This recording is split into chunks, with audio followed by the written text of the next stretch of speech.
সকলকে জানাচ্ছি আমার পক্ষ থেকে সকালে স্নিগ্ধ শুভেচ্ছা। কেমন আছেন সবাই?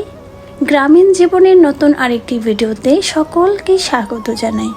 আশা করছি আমার পরিবারের ছোট বড় নতুন পুরাতন সকল সদস্যরা বেশ ভালো আছেন।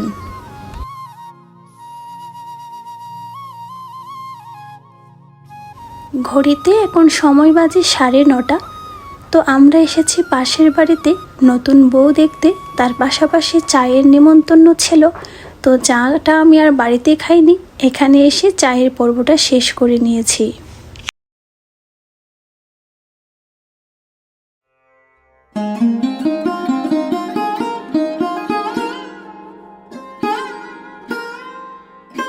সকালে নেমন্তন্ন থেকে এসে ফ্রোজেন মাছগুলো একটু ভেজতে দিয়েছি যাতে একটু ভালো মতন ভেজে যায়।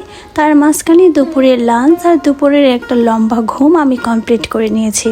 তারপর বিকালবেলা হালকা রোদে বসে মা ফ্রোজেন মাছগুলো একটু কুটে নিচ্ছিল। শীতকালে ঠান্ডা পানিতে হাত ডুবিয়ে ডুবিয়ে মাছ কুটতে মায়ের একদমই পছন্দ না, তাই মা যখন মাছ কোটে তখন এরকম রোদের মধ্যে উন্মুক্ত আকাশের নিচে বসে মাছ কোটে। তবেই আমার ব্যাপারখানা অনেক ভালো লাগে। প্রথমেই আমি আপনাদের কাছ থেকে ক্ষমা প্রার্থী, এজন্য আজকে পুরোটা দিন আমি খুব সুন্দরভাবে শিডিউল মেনটেন করে আপনাদের সাথে শেয়ার করতে পারলাম না। সকাল দুপুর বিকেল এরকম রাত টুকরো টুকরো করে ভিডিওটি আমি আপনাদের শেয়ার করছি, তার জন্য আন্তরিকভাবে দুঃখিত। দুপুরে যে মাছখানা মা কুটেছিল সেই মাছখানাই আমি ভাজছি একদম আকাশের নিচে। আপনারা তো জানেন আমাদের বাড়িতে অনেকগুলো চুলো রয়েছে, একটা বাহিরে একটা ভেতরে আর একটা গ্যাস ওভেন। তো আমি একদম উঠোনে যেটা উনুন রয়েছে সেখানেই আসলে রান্নাটা চাপিয়েছিলাম।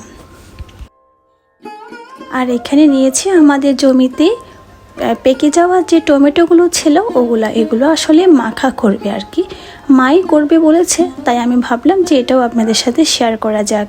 টমেটোগুলো আমি হালকা আছে একটু ভাজা ভাজা করে নিয়েছি যাতে একটু ভেতর থেকে সেদ্ধ হয়ে যায়। মরিচগুলো একটু পরে নিয়েছিলাম আর এখানে অ্যাড করেছি পরিমাণ মতো লবণ, কাঁচামরিচ, ধনেপাতা আর রয়েছে পেঁয়াজ পাতা। সমস্ত কিছু অ্যাড করে মা এখন মেখে নিচ্ছিল। যদিও এটা শীতকালে চেয়ে গরমকালে খেতে কিন্তু বেশ ভালো লাগে। আপনারাও চাইলে ঝটপট করে এই রেসিপিটি তৈরি করে নিতে পারেন। আজকের ভিডিওটি আর বেশি দীর্ঘায়িত করছি না। বাংলাদেশের কক্সবাজারের বিখ্যাত টমেটো মাখার ভিডিও দেখিয়ে আমার ভিডিওটি এখানেই সমাপ্তি করছি। যে যেখানে আছেন ভালো থাকবেন, সুস্থ থাকবেন, পরিবারের পাশে থাকবেন। ধন্যবাদ।